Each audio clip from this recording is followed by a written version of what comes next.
You don't need me to introduce myself, man. You know who I am. It's Chopper Don. Next.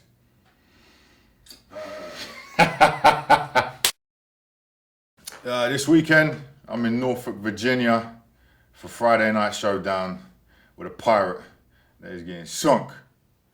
Bitch.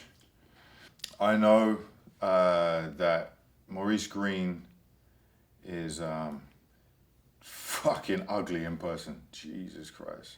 That is all that I need to know, really, is try and send him a visit to the hospital. Because I know you have to pay for your insurance over here. So if I bust him up, he'll get a free facial on me. That's not my fault entirely. You know, I tried to fight many times, but there was a particular entity that was stopping me from fighting another promotion, and I'm now finally free of all of that. Their magic is no longer got me under control, and I'm free to do what I want. So here I am. I've just been training, helping other people. That's the main thing. I've been helping a lot of other people get prepared for their competitions.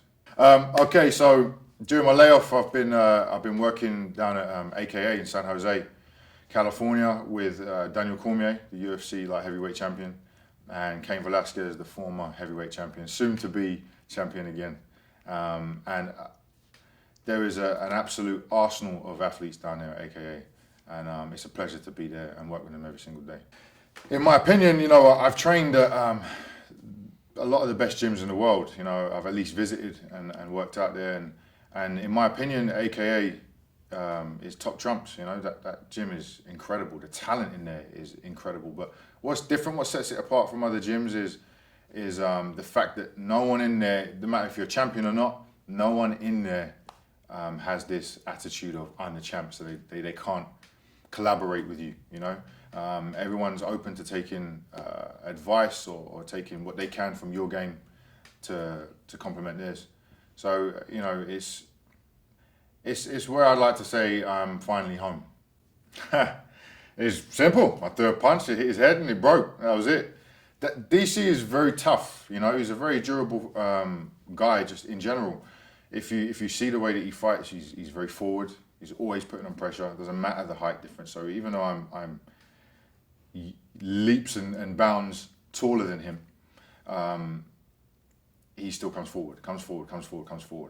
And I think it was just after DC had fought. DC was commentating at the UFC when Jones fought over in St. Preux. And after we saw how Jones performed, we knew that we were on track to demolishing him when the fight came around, when the rematch happened. So we were kind of excited. The gym was excited that day. I think it was a Monday. Everyone was excited. So sparring, which is normally very controlled, it's in a very controlled environment. You know, you've always got the coaches there watching to make sure nothing gets out of hand. Me and DC kind of played off that energy, and I threw one a little bit too wild and caught the top of his head. So, July 9th, UFC 200. We're in Vegas. Obviously, we're the most prepared that we could have been for that event. The biggest event in UFC history. Probably the biggest fight event to date in combat sports history. And, you know, I wasn't with DC prior to this camp. I mean, I spent 2 camps with him in the last 5 months. So I don't know how he was and how he prepared or how his team were as a unit prior to this one, but I know that just observing athletes and coaching people, other fighters, I know when someone's ready, and this guy was ready. You know, he was ready to take on a behemoth of a man in Jon Jones, and he was more than prepared. And then obviously the unfortunate happened, and Jones tested positive for, I believe, estrogen blockers, and he also failed the B sample.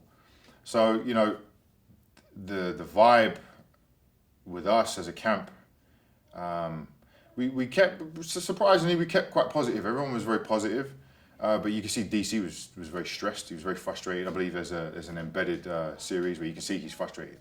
He's not acting. He's frustrated because he wanted to beat Jon. We trained specifically so long for Jon. Every day it was Jon this, Jon that, you know, and then it became personal for me because I obviously don't like Jon on a personal level because he's rude. He's just a rude human being, and you know, I get a lot of flack for talking bad about him because of his achievements. It's like, what have you done? How can you talk bad about somebody because of what you've done? Okay, but you talk bad about Hitler, but in Hitler's eyes, he achieved so much. He achieved, to millions, he achieved so much. So does that make him a good person? Does that make him right in what he's doing? The way that Jon conducts himself is unacceptable. You know, to the public is one thing. Behind the scenes, he's a twat. He's an absolute twat. Like, I don't like him. But you know what? What's happened has happened, and that's his life. He's still a human being at the end of the day. Personally, I may not like him, but for his sake, for his family's sake, which is it's nothing to do with them, it's not their fault. I really do hope that he's able to overcome this and not wrap himself around a tree or anything, you know. Because at the end of the day, like I said, we're human beings. I have empathy, I have compassion, and I don't want to see somebody die because of their reckless behaviour. So, you know, Friday's a big day for me. I've been out of the game for over a year now, and as frustrating as that's been, you know, I've been asking for fights left and right, and to finally be back in a position where I get to compete, I get to reclaim the shine. You know, I'm very excited. This fight is very, very important for me. The most important thing is people realize that I'm a full package. Do you know what I mean? I'm not just a guy. Like you see a lot of guys walking around the lobby, they're just guys. I'm just a guy, but I like to entertain. I like to give people what they want to see. You got guys walking around here, you see guys doing photo shoots, they don't even care about what they're doing. They're not putting any mustard behind any of the shots. It's like everything is a package. We're entertainers as well as athletes, as well as fighters. So you have to put all that stuff together. And right now I don't see anybody else doing it the way that I'm doing it in Glory. So people will see. The showman is back, the chopper is back, and it ain't going to be long before I come and get that belt, because me and Rico do have a date, and he's buying. Do you know, I don't have anything personal against Rico. I think Rico is a model champion. He's model looking. He's a good looking guy. He does have a chin that looks like a pair of balls, and he has a nice haircut. I think he probably does pretty well with the ladies. You know, that's good. He's a good guy. He's got good sponsors. He's a good brand ambassador. But he's boring. Rico is boring. I'm sorry. You got one knockout in the last, 27 defenses or whatever. You know, you got one finish against Adegbuyi, but he goes to decision. Now, the fact of the matter is, me and him in a fight would never go to decision. I'm either putting him out or he's putting me out. That's how I fight. I'm going out on my shield or I'm putting you away. So that's dangerous for anybody to fight. He's got gold, he wants to defend it. Don't wait for Badr Hari, I'm right here. Glory can get me for cheaper than they can get Badr Hari, because I just want to fight you. I just want to fuck you up.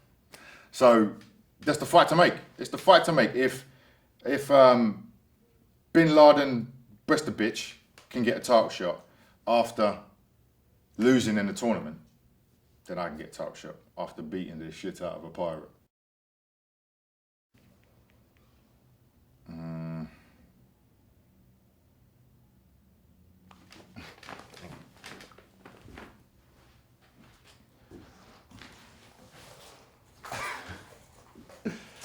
This is what I think of Rico Verhoeven as a champion. I wouldn't walk up to Tyson and take his belt. I wouldn't walk up to Lennox Lewis and take his belt, but I'll take Rico's belt. This is what I think of you as a champion, mate. You're boring. I'm bored of waiting. This division don't need to be run by a prince. It needs to be run by a king. So if you want it, come and get it.